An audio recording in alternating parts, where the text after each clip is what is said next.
నేటి తరానికి బసవేశ్వరుని బోధనలు ఆదర్శప్రాయమైనవని మహబూబ్ నగర్ ఎమ్మెల్యే ఎన్ఎం శ్రీనివాసరెడ్డి అన్నారు. బసవేశ్వరుని జయంతి సందర్భంగా మహబూబ్ నగర్ జిల్లా కేంద్రంలోని పద్మావతి కాలనీ గ్రీన్ బెల్ట్లో గల బసవేశ్వరుని విగ్రహానికి ఆయన పూలమాలలు వేసి ఘనంగా నివాళులర్పించారు. అనంతరం ఆయన మాట్లాడుతూ వ్యక్తుల జీవితాలను, సమాజ గమనాన్ని ప్రభావితం చేసే విధంగా బసవేశ్వరుడు తన స్వంత ఒరవడిలో కొత్త ధర్మాన్ని సృష్టించారని, అదే లింగాయత్ ధర్మమని, అనాదిగా వస్తున్న మూఢనమ్మకాలను, ఆచారాలను బసవేశ్వరుడు తీవ్రంగా ఖండించారన్నారు. పూర్వం స్త్రీలకు, అణగారిన వర్గాలకు ధార్మిక, సామాజిక, ఆర్థిక, రాజకీయ హక్కులు ఉండేవి కావని బసవేశ్వరుని ఆగమనంతో అందరూ అన్ని బంధాల నుండి విముక్తి పొందారన్నారు. వర్ణ, లింగ, వర్గ భేదాలకు తెగించి ఒక నూతన సమాజాన్ని ఆయన స్థాపించారని, సమాజ నిర్మాణంలో ఆయన దార్శనికత, నాయకత్వం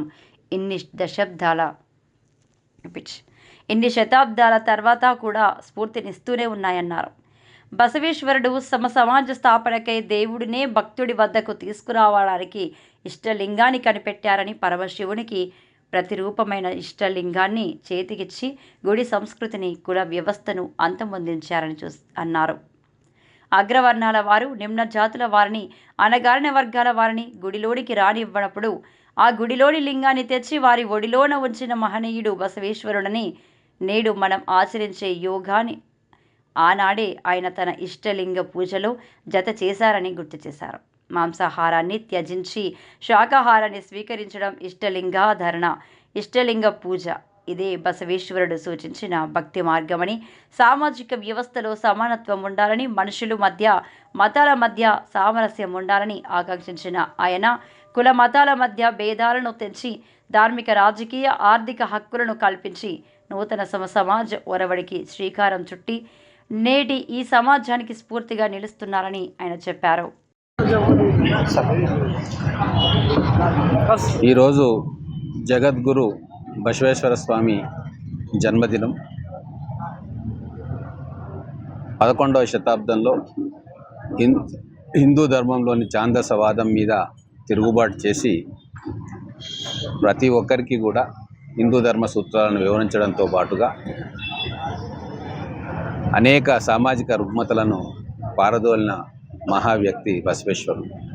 వారి బోధనలకు ప్రభావితమై కోట్లాది మంది, ముఖ్యంగా కర్ణాటక, తెలంగాణ, ఆంధ్రప్రదేశ్, మహారాష్ట్ర, తమిళనాడు ప్రాంతాల్లో కోట్ల మంది ఈరోజు బసవేశ్వర స్వామి బోధనలను ఆచరిస్తూ వారిని నిత్యం పూజిస్తూ ఉన్నారు. ఇప్పటి తరానికి బసవేశ్వరుని బోధనలు ఆదర్శప్రాయమైనవి.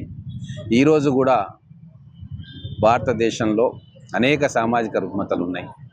వాటన్నిటి మీద కూడా 1000 సంవత్సరాల క్రితమే బసవేశ్వరుడు పోరాటం చేసిండు. అది కూడా శాంతియుత పోరాటం చేసిండు.